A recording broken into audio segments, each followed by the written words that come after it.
우리는 흔히 상대를 더 많이 아끼고 진심을 다할수록 관계가 더 견고해질 것이라 믿습니다. 하지만 현실은 냉혹합니다. 당신이 더 많이 다가가려 할수록 상대는 오히려 침묵으로 대답하거나 한 걸음 뒤로 물러나곤 하죠. 이것은 당신의 운이 나빠서가 아닙니다.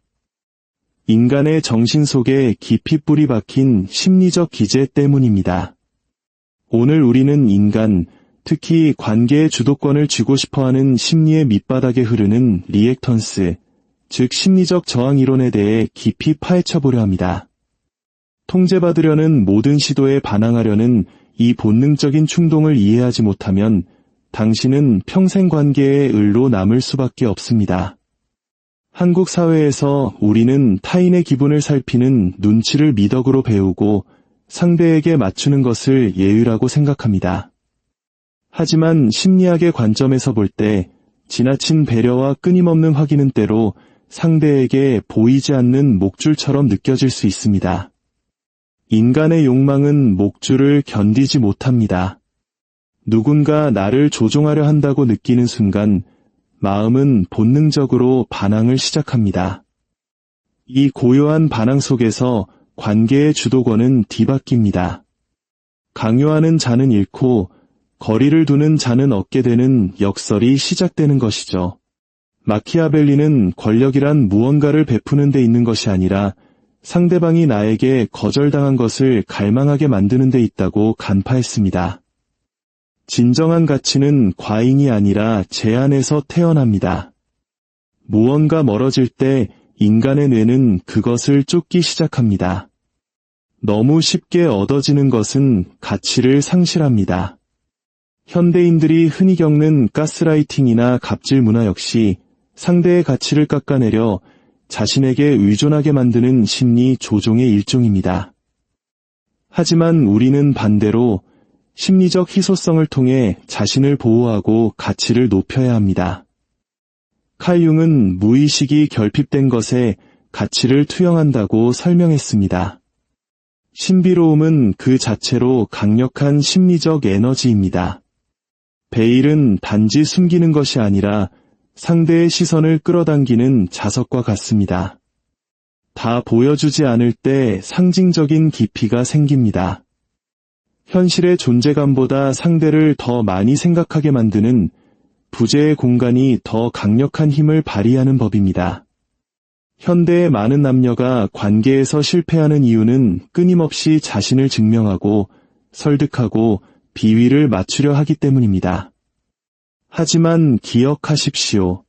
구걸하는 태도는 스스로의 권위를 깎아먹는 행위입니다. 과도한 말로 상대를 설득하려는 시도는 욕망을 감정적 자선으로 변질시킵니다. 그리고 자선은 결코 존경을 낳지 않습니다. 존경은 당신의 존재가 구걸하지 않을 때, 당신의 침묵이 의구심을 자아낼 때, 당신의 부재가 당신의 가치를 증명할 때 비로소 태어납니다. 희소성의 원칙은 단순히 밀당을 하라는 뜻이 아닙니다. 당신의 도파민을 상대가 아닌 자기 자신에게 집중하라는 뜻입니다. 도파민은 소유가 아니라 소유할 수 있을지에 대한 불확실성에서 폭발합니다. 금지된 것, 멀리 있는 것, 보장되지 않은 것, 이 모든 것이 인간의 소유욕을 자극합니다. 당신이 항상 그 자리에 있을 때 당신의 가치는 떨어집니다. 하지만 당신이 침묵하고 거리를 두기 시작할 때 상대의 심리적 공간에서 당신의 비중은 압도적으로 커집니다. 한국의 직장이나 선후배 관계에서 흔히 보이는 독해진 위계 질서, 즉 체면 문화 속에서도 이 원칙은 적용됩니다. 전략적인 사람은 자신을 구구절절 설명하지 않습니다. 대신 상대가 자신을 해석하게 만듭니다. 질문을 던지게 만드는 사람이 주도권을 잡습니다. 마키아벨리가 말했듯 권력은 관대함이 아니라 통제된 철수에서 옵니다. 다 퍼주는 순간 상대의 욕망은 멈춥니다. 우아하게 거절할 줄 알 때 당신의 침묵은 약속이 됩니다. 또한 무관심의 힘을 믿으십시오. 욕망에 휘둘리는 마음은 쉽게 꺾입니다. 상대의 반응에 일희일비하며 자신의 태도를 바꾸는 순간 당신은 예측 가능한 사람이 됩니다. 그리고 예측 가능한 존재는 곧 소모품이 됩니다.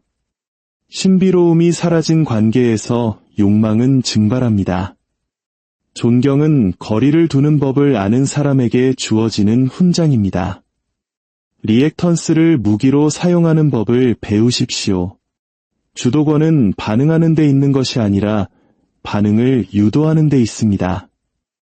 의도적인 무관심은 단순한 태만이 아니라 전략적인 존재감입니다.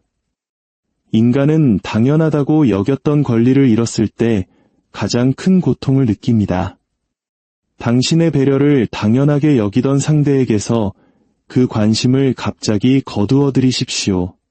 뇌는 그것을 실제적인 손실로 인식하고 통제권을 되찾기 위해 당신을 갈구하기 시작합니다. 이것은 그리움이나 사랑처럼 보이지만 사실은 무너진 균형을 회복하려는 심리적 저항, 즉 리액턴스입니다. 하지만 주의하십시오. 과도한 부재는 관계를 파괴합니다. 핵심은 불확실성과 존재감 사이의 정교한 균형입니다. 뱀은 항상 공격하지 않습니다. 어둠 속에서 관찰하고 기다리며 결정적인 순간에만 자신을 드러냅니다. 전략적인 마음 역시 이와 같습니다. 주목받기 위해 에너지를 낭비하지 마십시오. 공포와 매혹은 같은 뿌리에서 나옵니다. 바로 알 수 없음입니다. 결론적으로 구걸하지 않는 자가 지배합니다. 인간의 욕망은 순종이 아니라 저항을 먹고 자랍니다.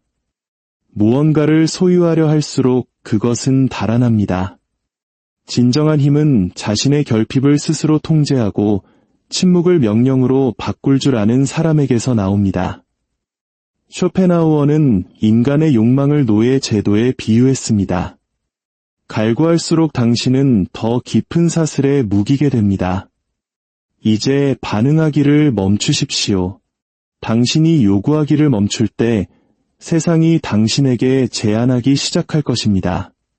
당신의 에너지를 회수할 때 주변의 모든 환경은 당신을 중심으로 재편됩니다.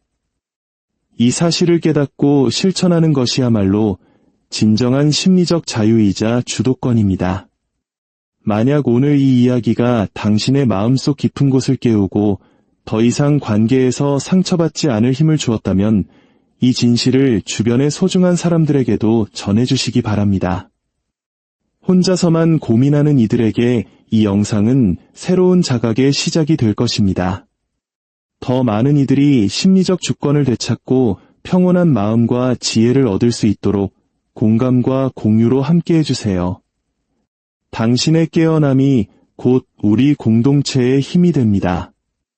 여러분의 마음속에 늘 평화와 명확한 통찰이 깃들기를 바랍니다.